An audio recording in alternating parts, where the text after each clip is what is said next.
bwana, Beid alikuwa akimwambia Azali kwamba hivi haamini anachokifanya, sababu jana alikuwa adui yao mkubwa, sasa hivi ni mtoto. Hasa bwana mkubwa Azali akaanza kwenda kejeli na dharau, kwamba basi mimi nikupe mic uongee mbele ya watu wakusikie, mimi naenda kuishinda hivi vita, wewe sikilizia hapo, yani kila kitu naenda kunyosha. Bwana mkubwa Azali aibu ile ilimpata baada ya kumuona Devan ambaye alikuwa akiamini kwamba ataenda kuingia katika mzozo mkubwa na Haidara, lakini bwana mkubwa Devan alikuwa akimfuata baba yake kwenda kumwambia, baba, ulichonifanyia sio kitu kizuri. Kwa sababu gani? Baba yake ameamua kumuuza mtoto wa Aziza aliyewekwa tumboni kwa ajili ya kumaliza kisasi cha damu ambacho Devan amekisababisha mwenyewe kwa kumuua Tufan. Kwa maana yake sasa bwana mkubwa Devan anaambiwa na baba kwamba hivi, huyu mtoto mjukuu wangu hataweza kupata madhara yote. Mimi ndio nipo hai na ninakuahidi mwanangu, kama mimi nipo hai kila kitu kitaenda sawa. Basi nakuomba mwanangu, usimwambie Aziza na mtu yote, usimwambie tafadhali mwanangu, nakuomba sana. Devan akaanza kuielewa dhamira ya babake. Hasa kwa upande wa pili, Yusufu naye akamwambia Misuti kwa nini mambo mengi yanakumba yeye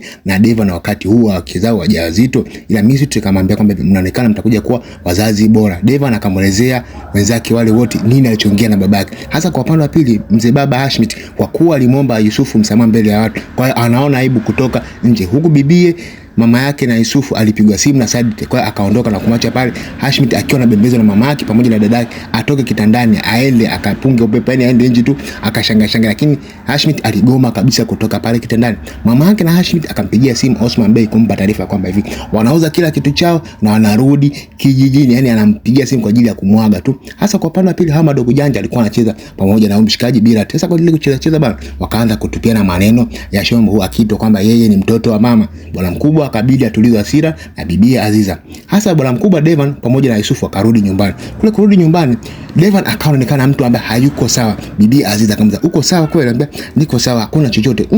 Devan akati anaongea tu kawaida, ila bibia alikuwa anajua sasa Devan hayupo sawa. Zelia akamwambia mdogo wake Fidan kwamba anakuangalia, kwa sababu alikuwa anamuona pesa Zelia na mendea bwana mkubwa Birat. Hasa kwa upande wa pili, Birat akabaki pale na bwana mdogo Samit pamoja na Fidan, kaanza kupigana mizozo hivi kejeli fulani nyingi, kwa kabaki Birat pamoja na Fidan.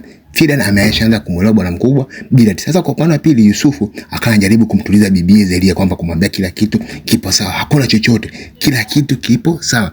Akaendelea kuongea bwana, alipata kumuona yule jamaa ambaye aliwaletea hela pale mgawani. Hata yule bwana mkubwa alivyomuona tu naye akajifanya kama hajawaona kina Yusufu, kwa akazuga zake. Kwa hiyo Yusufu aliona vile, ikabidi ampigie simu bwana mkubwa Devan waweze kushuka chini waongee, lakini bwana mkubwa Devan hakuipokea simu, akabaki pale akiongea na bibie Aziza, akijaribu kumdanganya mambo yeye hivi, sababu anajua kabisa kashaenda kuyavuruga mtoto wake, kashamuuza mwenyewe. Ila bibie Aziza alipata kumuelewa kwamba kila kitu kipo sawa, hakuna chochote kitakachoenda kuharibika. Bibie Aziza anadanganya bila kujua kwamba mtoto wake tayari kashauzwa kwa ajili ya kulipiza kisasi cha damu.